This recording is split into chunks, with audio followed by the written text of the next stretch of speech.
तो hello guys, episode 11 part 1 की शुरुआत में हम देखते हैं कि पिकल बाकी की ओर बढ़ रहा होता है। वो बाकी के शोल्डर पे एक हल्का सा टच करता है, जिससे बाकी बेहोश होने के बाद वापस से उठ जाता है।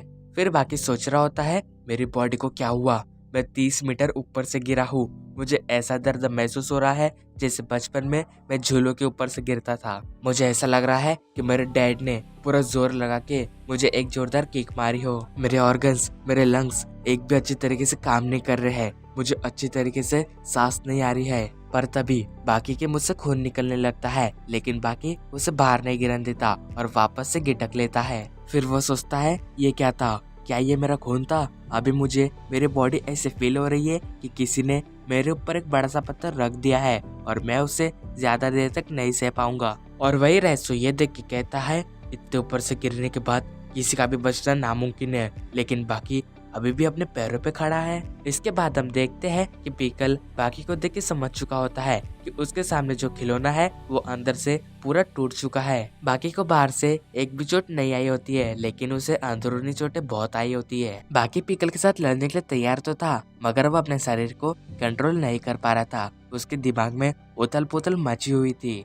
आगे बाकी पिकल से कहता है, देखो मैं तुम्हारे सामने खड़ा हूँ, मारो मुझे। तुम मारते क्यों नहीं मुझे? मगर तभी पिकल सोचता है कि उसके सामने जो खिलौना है वो उसकी वजह से टूट चुका है, जिस वजह से वो अपने घुटनों में बैठ जाता है और अपने दोनों हाथ जोड़ के कहने वाला होता है कि प्लीज गॉड आप इसे ठीक कर दीजिए। तभी बाकी आके उसे एक जोरदार किक मारता है, क्योंकि बाकी सब सह सकता है मगर किसी को अपने ऊपर दया दिखाना नहीं सह सकता, जिस वजह से वो पिकल को इतनी जोरदार पंच मारता है। फिर वो पिकल को कहने की कोशिश करता है, मगर उसके ऑर्गन फट जाने की वजह से वो अच्छे से बात नहीं कर पाता। मगर वह हकलाते हुए कहता है, तुम ऐसा नहीं कर सकते, तुम्हें मेरे साथ लड़ना ही होगा। वही बाकी को ऐसा देख के पिकल समझ जाता है कि वो उससे लड़ना चाहता है, जिस वजह से पिकल भी खड़ा हो जाता है और अपनी पूरी ताकत लगा के बाकी को एक पंच मारने लगता है। मगर तभी हम देखते हैं कि वो अपने पंच को रोक देता है और इसके बाद हल्के हल्के हाथों से बाकी को पंच मारने लगता है। ये देखे तो कोगावा कहता है, ये सब क्या हो रहा है? मुझे कुछ भी समझ नहीं रहा। मगर वहीं पे वो तीनों फाइटर ये देख के समझ चुके होते हैं कि वहाँ पे क्या हो रहा है। हानायामा कहता है, मैं अपने आंखों से ये देख नहीं सकता। एंड बाकी भी समझ चुका होता है कि पिकल जब से उसको खुद का दुश्मन नहीं समझ रहा था, वो बस बाकी के साथ जब से खेल रहा था। पिकल को ऐसा करते हुए देख के बाकी को बहुत गुस्सा आ जाता है और वो कहता है, ये तुम क्या कर रहे हो? फिर हमें पता चलता है कि बाकी ने अपने शरीर को इतना ट्रेन किया है कि वो बेहोशी की हालत में भी अपने दुश्मन को खत्म कर सकता है। लेकिन अभी लड़ने के बजाय पिकल ने बाकी पे तरस खाया, जो बात बाकी को अच्छी नहीं लगी। आगे हम देखते हैं कि बाकी 30 मीटर ऊपर जाके उस रेलिंग के ऊपर से कूद जाता है और मन में सोचता है, मुझे माफ कर दो, तुम्हें ऐसा लग रहा था कि तुम्हारी वजह से मुझे चोट लगी, जिस वजह से तुम मुझ पे तरस खा रहे थे, लेकिन अभी मैं अपने आप से खुद को इतना जख्म दे रहा हूँ तो इसमें तुम्हारी कुछ भी गलती नहीं है, तो तुम मुझ पे दया मत दिखाना। फिर बाकी जमीन पे बहुत ही जोर से गिर जाता है, मगर वही हम देखते हैं कि बाकी अपने पैरों पे बैठा होता है और वो पिकल से कहता है, पर अभी वो पिकल से कहता है, मुझे अब फर्क नहीं पड़ता कि तुम कब से इस दुनिया में हो, तुम्हारी हाइट कितनी है, तुम कितने ताकतवर हो, मगर अब मैं तुम्हें खत्म करने वाला हूँ। वही रहस्य ये देख के सोच रहा होता है कि बाकी इतने ऊपर से गिरने के बाद भी बच गया।